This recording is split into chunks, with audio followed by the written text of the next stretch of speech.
Hello students, आपण chapter 3 semiconductor digital ICs बघत आहोत. ह्याच्यामध्ये आपण TTL फॅमिली पूर्णपणे बघितलेली आहे. आता आपण मॉस्फेट फॅमिली बघत आहोत, मॉस्फेट टेक्नॉलॉजी बघत आहोत. ह्याच्यामध्ये आपण लास्ट लेक्चरमध्ये मॉस्फेट स्ट्रक्चर कसं असतं आणि त्याच्यामध्ये NMOS, PMOS, CMOS हे कसे वर्क करतात, त्यांचे काय ॲडव्हांटेजेस आहेत हे बघितलेले आहेत. आजच्या लेक्चरमध्ये आपल्याला नवीन टॉपिक चालू करायचा आहे, NMOS इन्व्हर्टर. म्हणजे काय तर NMOSचा वापर करून आपण एक इन्व्हर्टर तयार करणार आहे. जो काही इन्व्हर्टर म्हणजे काय, जर इनपुट 0 दिलं तर आउटपुट काय देईल, तो 1, आणि इनपुट जर 1 दिलं तर आउटपुट देईल 0. अशा पद्धतीने एक आपण इन्व्हर्टर तयार करतो. ठीक आहे, म्हणजे थोडक्यात नॉट गेट तयार करायचं आपल्याला. तर बघा, हे त्याचं स्ट्रक्चर आहे. सिम्पली काय केलेलं आहे, आपण फक्त एक मॉस्फेट जोडलेला आहे. कोणता, NMOS या ठिकाणी जोडलेला आहे. हा NMOSचा सिम्बॉल आहे. त्याला 3 टर्मिनल असतात, गेट टर्मिनल, सोर्स टर्मिनल आणि ड्रेन टर्मिनल. हे आपण लास्ट लेक्चरमध्ये बघितलेलं आहे. ठीक आहे, मग ड्रेन जसं की कलेक्टरला आपण VCC जोडतो, तसा इथे VDD असतो. तिकडे इमिटरच्या ठिकाणी VEE असतो, तसा इथे VSS असतो. आणि तिथे बेस व्होल्टेज असतं, तसं इथे VG व्होल्टेज आहे, म्हणजे आहे कंट्रोल व्होल्टेज. ठीक आहे, आणि याचं जे काय आउटपुट इक्वेशन आहे ते हे आहे VD, म्हणजे हे जे काय आउटपुट व्होल्टेज आहे त्याला आपण VD म्हटलेलं आहे. VD is equal to VDD minus IDRD. ठीक आहे, म्हणजेच काय तर हे व्होल्टेज मायनस इथून जो काही करंट फ्लो होतो आहे हा ID इन टू RD, म्हणजे ह्यांच्यातून जे व्होल्टेज उरेल ते म्हणजे काय असेल, आपलं आउटपुट व्होल्टेज असेल. ठीक आहे, आता नीट समजून घ्या. जो का आपला NMOSFET आहे किंवा PMOSFET असतो, ते 2 ऑपरेशनमध्ये वर्क करत असतो. एक तर सॅच्युरेटेड मोडमध्ये किंवा कट ऑफ मोडमध्ये. ठीक आहे, या ठिकाणी जर बघितलं तर हा काय आहे, तुमचा कट ऑफ मोड आहे. ठीक आहे, हा आहे कट ऑफ मोड. या पॉईंटला इथे असेल तुमचं output voltage is equal to VDD. ठीक आहे, म्हणजे इथलं व्होल्टेज बघा, हे जे काय एक्स ॲक्सिसला इकडे गेलेलं आहे हे काय आहे, तुमचं VDD व्होल्टेज आहे. आणि इकडे काय आहे, तुमचा ID करंट आहे. ही त्याची कॅरेक्टरिस्टिक्स आहे. या ठिकाणी तुमचा जो पॉईंट असेल त्या ठिकाणी काय असेल, करंट जास्त, म्हणजे काय, सॅच्युरेटेड मोडमध्ये.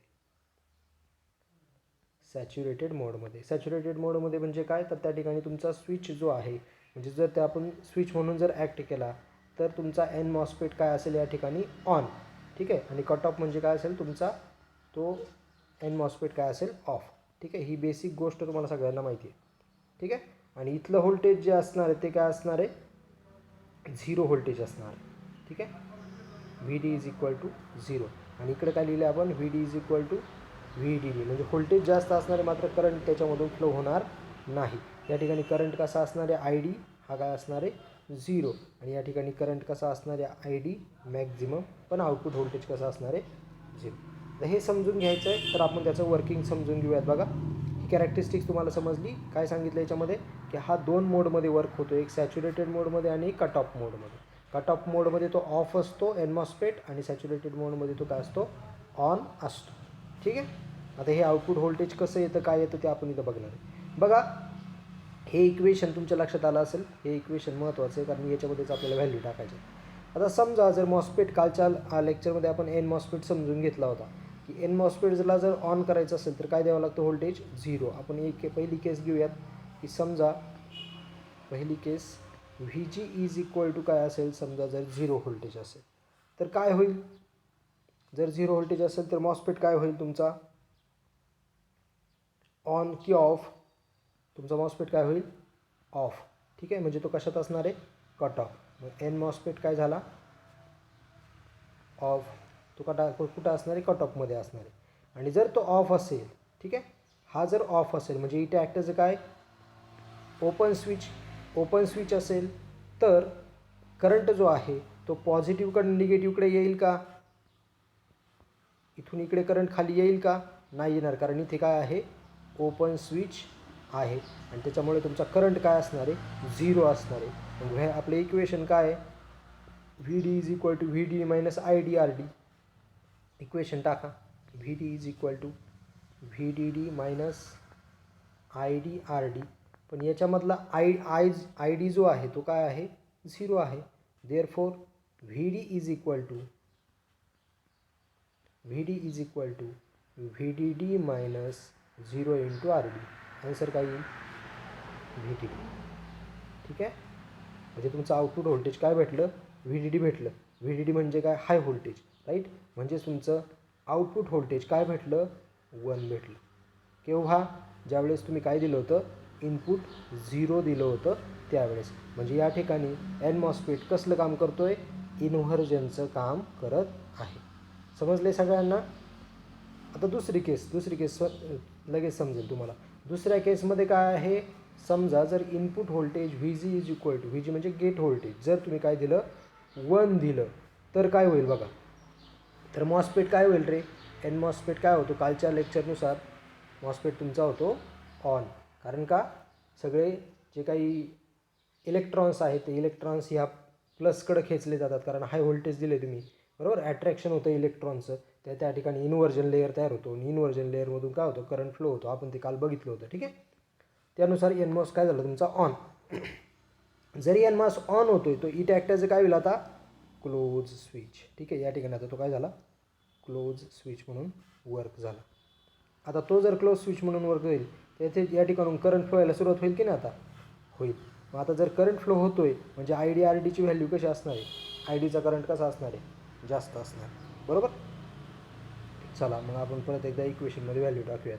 V D is equal to V D D minus I D R D, right. V D D minus I D R D. आता या ठिकाणी जो काही करंट फ्लो होतो आहे तो काय होणार आहे? पूर्णपणे करंट हा जो काही किंवा हे व्होल्टेज जे आहे बघा, हे व्होल्टेज जे आहे ते पूर्ण कशामध्ये ड्रॉप होणार आहे?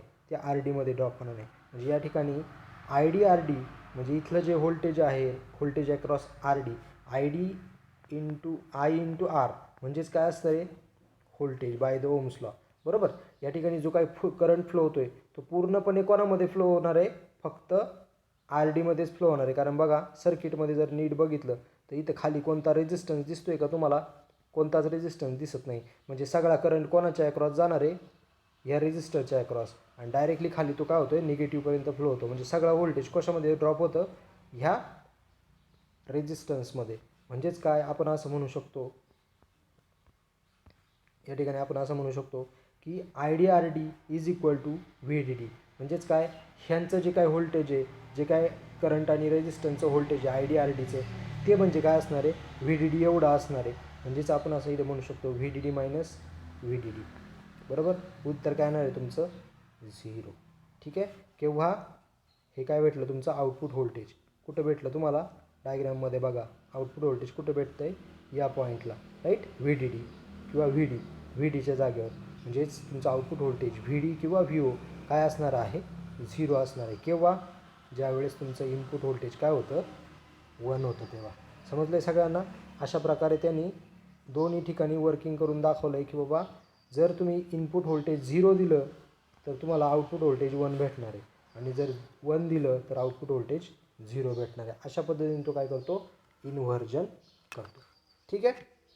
आता एक बेसिक गोष्ट तुमच्या लक्षात आली असेल की जर एन मॉसफेट असेल, नीट समजून घ्या, जर एन मॉस असेल तर एन मॉसला जर ऑन करायचं असेल तर तुम्हाला काय व्होल्टेज द्यावं लागतं? 1 व्होल्टेज द्यावं लागतं. त्यावेळेस तो काय असतो? ऑन असतो. ठीक आहे. आणि त्याचं आउटपुट जे असतं ते काय असतं? 0 असतं. ठीक आहे. अशाच पद्धतीने जर तो ऑफ असेल तर तो म्हणजे तुम्हाला एन मॉसला जर ऑफ करायचं असेल तर त्याला तुम्हाला इनपुटला काय द्यावं लागेल? 0. त्यावेळेस तो काय होईल? ऑफ होईल. मात्र आउटपुट व्होल्टेज काय येईल? 1 येईल. ठीक आहे. आता तसंच आपण काय घेऊयात? पी मॉसफेट घेऊयात. P MOS. आता पी मॉसला जर तुम्ही 1 व्होल्टेज जर दिलं तर त्या ठिकाणी तो काय होतो? ऑफ होतो. ठीक आहे. आणि आउटपुट व्होल्टेज काय देतो? 0 देतो. इथे पण इन्व्हर्जन होतं त्याचं. ठीक आहे. आणि इथे व्ही जी जो आहे म्हणजे कोणासाठी? पी मॉसफेटसाठी. व्ही जी जर 0 दिला तर त्या ठिकाणी तो काय होतो? ऑन होतो. आणि तुमचा आउटपुट व्होल्टेज काय देतो? 1 देतो. ठीक आहे. अशा पद्धतीने तो काय करतो आहे?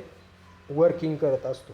म्हणजे एकच गोष्ट लक्षात ठेवा याच्यामध्ये, एकतर एन मॉसला लक्षात ठेवा किंवा पी मॉसला लक्षात ठेवा, दोघे एकमेकांच्या अपोजिट आहे.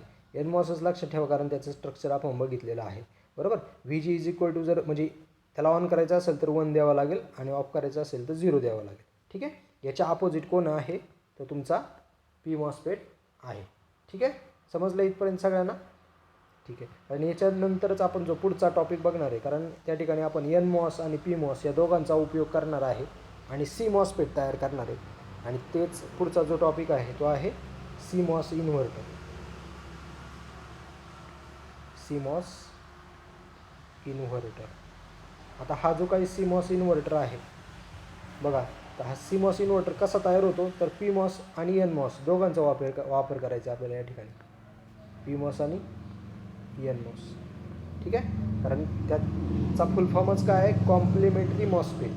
ठीक आहे. Complementary metal oxide semiconductor. याचा फुल फॉर्म काय होतो, कॉम्प्लिमेंटरी मेटल ऑक्साईड सेमीकंडक्टर. मग याला कॉम्प्लिमेंटरी काय म्हणायचं, कारण याच्यामध्ये एन मॉस पण वापरला आहे, पी मॉस पण वापरला आहे. आणि एन आणि पी हे एकमेकांच्या कसे आहेत, अपोजिट आहेत. अपोजिट म्हणजे काय, कॉम्प्लिमेंट आहेत. आणि म्हणून त्याला काय म्हटलं जातं, कॉम्प्लिमेंटरी मॉसफेट असं म्हटलं जातं. ठीक आहे. याची डायग्राम बघा कशी होणार आहे आता.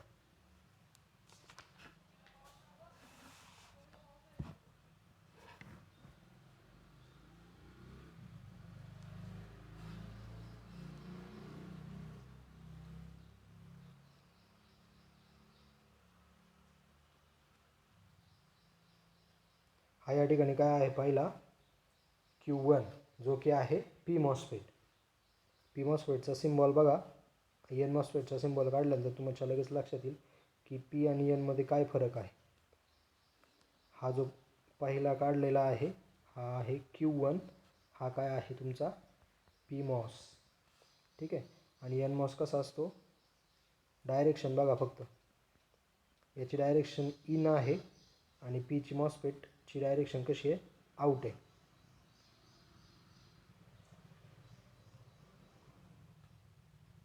हा इथे तुमचा आहे Q2 म्हणून इथे आपण काय वापरलेलं आहे, एन मॉस वापरलेला आहे.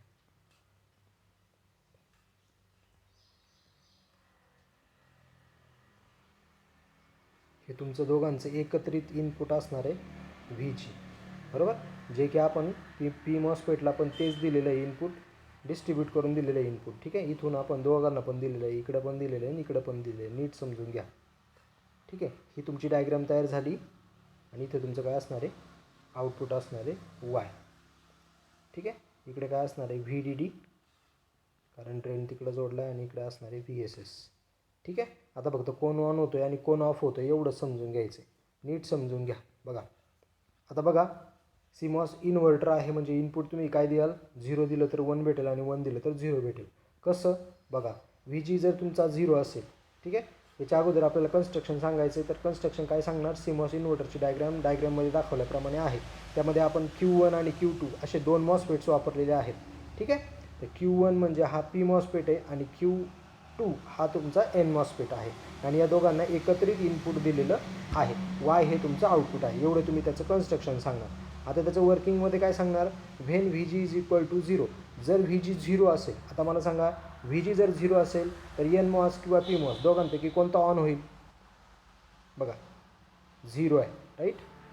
कोणता ऑन होईल सांगा, V G is equal to on, बरोबर ना. व्ही जी जर 0 असेल तर कोण ऑन होतो, पी मॉसफेट ऑन होतो, बरोबर. मग या ठिकाणी तुम्ही काय म्हणाल की P MOSFET is on. P MOSFET on, it act as a close switch, right. तो क्लोज स्विच म्हणून ॲक्ट होईल. आणि या ठिकाणी एन मॉसफेट काय होईल, ऑफ होईल आणि तो काय होईल, ओपन स्विच म्हणून ॲक्ट होईल. मग तुमचं आउटपुट काय भेटेल या ठिकाणी, वरचं व्ही डी डी कुठं येईल, आउटपुट साईडला येईल.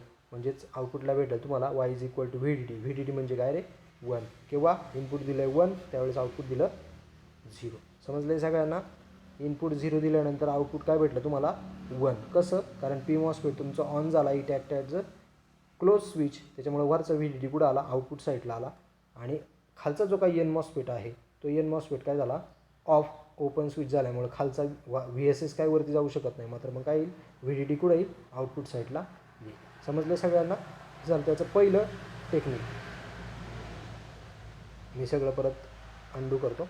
बघा आता पहिल्या टेक्निकमध्ये आपल्याला काय समजलं, व्ही जी जर 0 असेल सी मॉसफेटमध्ये तर तुमचं आउटपुट जे आहे वाय ते काय येतं, 1 येतं.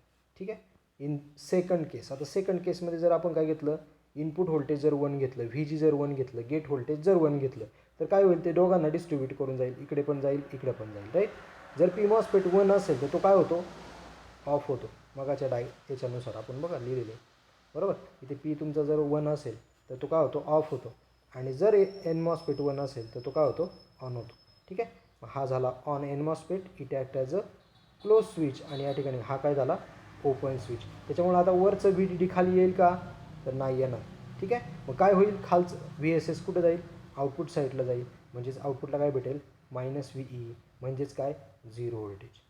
समजले सगळ्यांना. किंवा ज्यावेळेस तुम्ही 1 व्होल्ट देता त्यावेळेस आउटपुटला काय भेटतं, 0 व्होल्टेज भेटतं. म्हणजे ही second case, VG is equal to ज्यावेळेस 1 असेल then Y is equal to 0. या ठिकाणी दोघांचं काय झालं, इन्व्हर्जन. बघा, VG जर 0 दिला तर आउटपुट येते 1 आणि 1 जर दिला तर आउटपुट येते 0. अशा पद्धतीने हा CMOS जो आहे तो काय करतो, इन्व्हर्जनचं काम करतो. ठीक आहे. मी अगोदर सगळ्यात तुम्हाला CMOS समजून सांगितला, CMOS इन्व्हर्टर. आता याच्यामध्ये CMOS इन्व्हर्टरमध्ये एक ॲडव्हान्टेजेस काय होतं, येथे ॲट अ टाईम कोणता तरी एकच मॉस्फेट ऑन होतो. म्हणजे एकतर पी मॉस्फेट ऑन होतो किंवा एन मॉस्फेट ऑन होतो, कारण दोघांना एकच इनपुट आहे आणि दोघं अपोजिट आहेत. त्याच्यामुळे ॲट अ टाईम म्हणजे एका इनपुटला कोणता तरी एकच मॉस्फेट काय होतो, पी मॉस्फेट किंवा एन मॉस्फेट काय होतो, ऑन होतो. त्यावेळी दुसरा काय असतो, ऑफ असतो. म्हणजे त्याला जे काही पॉवर लागणार आहे, आता इथं पी मॉस्फेट ऑफ आहे म्हणजे तो काही पॉवर घेणार आहे का, नाही. आणि म्हणून CMOS जो आहे त्या CMOSला त्याचा ॲडव्हान्टेजेस काय आहे, की त्या CMOSला पॉवर कन्झम्पशन कमी लागतं. म्हणजे लो पॉवर कन्झम्पशन, हे त्याचं काय झालं, ॲडव्हान्टेजेस झालं. Low power consumption. ठीक आहे. Low power consumption. या ठिकाणी काय होतं आहे, तुमचा जो काही हे आहे त्या ठिकाणी CMOS जर वापरला तुम्ही तर त्या ठिकाणी काय होतं आहे, आपल्याला पॉवर कमी लागते. आणि मग तो आपण जे काही पोर्टेबल डिव्हायसेस, मग कॅल्क्युलेटर असेल, डिजिटल वॉचेस असतील, डिजिटल कम्प्युटर असेल, त्या ठिकाणी आपण काय करू शकतो, किंवा ज्या ठिकाणी बटन सेल्स आपण वापरतो. बटन सेल सगळ्यांना माहिती नाही, या प्रकारचा सेल असतो बघा घड्याळामध्ये आपल्या. तर अशा प्रकारच्या डिव्हायसेसमध्ये आपण काय करू शकतो, CMOS इन्व्हर्टर वापरू शकतो, की ज्याला पॉवर कमी लागते. अशा ठिकाणी आपण हा वापरू शकतो. आता येऊयात आपण परत एकदा, आपला मगाचा टॉपिक होता NMOS इन्व्हर्टर. आता NMOS इन्व्हर्टर म्हणजे आपण फक्त इथे NMOS बघितला होता. आता NMOSला जर इन्व्हर्टर म्हणून वापरायचं असेल तर आपण काय करू शकतो, या ठिकाणी दोघे पण जर NMOS वापरले, म्हणजे बघा, म्हणजे NMOSची जर डायग्राम इन्व्हर्टर म्हणून जर तयार करायची झाली तर ती कशी होईल, आपण CMOS बघितला, हे NMOSच आहे दोन्ही पण. आपण तिकडे काय वापरलं होतं, PMOS आणि NMOS वापरलं होतं, राईट. तर इथे फक्त जर NMOS वापरला तर काय ड्रॉबॅक होत होता ते सांगायचं राहिलं मगाशी. इकडे VSS आहे आणि इकडे VDD आहे. बघा, इथे दोन्ही डायरेक्शन जर बघितल्या तर इनवर्ड डायरेक्शन आहे, डायरेक्शन ही आहे, राईट. अशी जर डायरेक्शन असेल तर पी मॉस्फेट असतो, राईट. आता दोन्ही डायरेक्शन कशा आहेत, इन आहेत, म्हणजे हे दोन्ही पण काय आहेत, एन मॉस्फेट आहेत. मगाचा टॉपिक आपला बाकी राहिला होता. हे तुमचा आउटपुट आहे Y. या ठिकाणी एकच इनपुट दिलं जातं इथं VG, आणि वरचं जे आहे ते कंटिन्युअसली काय केलं जातं, इथं जोडलं जातं. कुठं, VDDला. बघा, या ठिकाणी Q1 हा एन मॉस्फेटच आहे आणि Q2 हा काय आहे, एन मॉस्फेटच आहे. ठीक आहे, नीट समजून घ्या. आता या ठिकाणी जर बघितलं तुम्ही तर एन मॉस्फेट काय होतो, त्याला जर 1 दिला तर तो ऑन होतो. म्हणजे तुम्ही इथं जर बघितलं तर वरचा Q1 जो आहे त्याला कंटिन्युअसली तुम्ही त्याच्या VGला काय जोडलेलं आहे, 1 जोडलेलं आहे. म्हणजे त्याला कंटिन्युअसली काय केलं तुम्ही, ऑनच ठेवलेलं आहे. ठीक आहे. आणि खालचा जो प्रश्न राहतो तो बघा कसा आहे, म्हणजे जर VG इज इक्वल टू 0 असेल तर काय होईल, वरचा तर काय होईल, act as a close switch आहे, तो कंटिन्युअसली ऑनच राहील. Q1 हा कंटिन्युअसली ऑनच राहिला प्रश्न फक्त खालचा Q2चं बघायचं आहे आपल्याला. जर VG 0 असेल तर काय होईल, मॉस्फेट तुमचा ओपन स्विच, राईट. आणि आउटपुट काय येणार आहे, वरच्या क्लोज स्विचमुळं किंवा वरच्या Q1मुळे आउटपुट काय येणार आहे, 1 येणार आहे.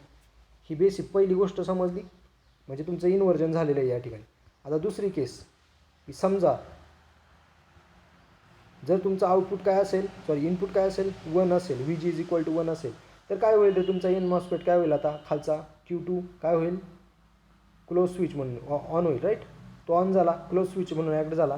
वरचा सुद्धा जरी चालू असू द्यात, हा सुद्धा क्लोज स्विच जरी असू द्यात, मात्र VSS कुठे जाणार आहे, आउटपुट साईडला जाणार आहे. जरी VDD जाणार असलं आणि VSS जर जाणार असलं तर आउटपुट काय येईल, VDD VSS मायनस होईल, म्हणजेच काय उत्तर काय येईल 0.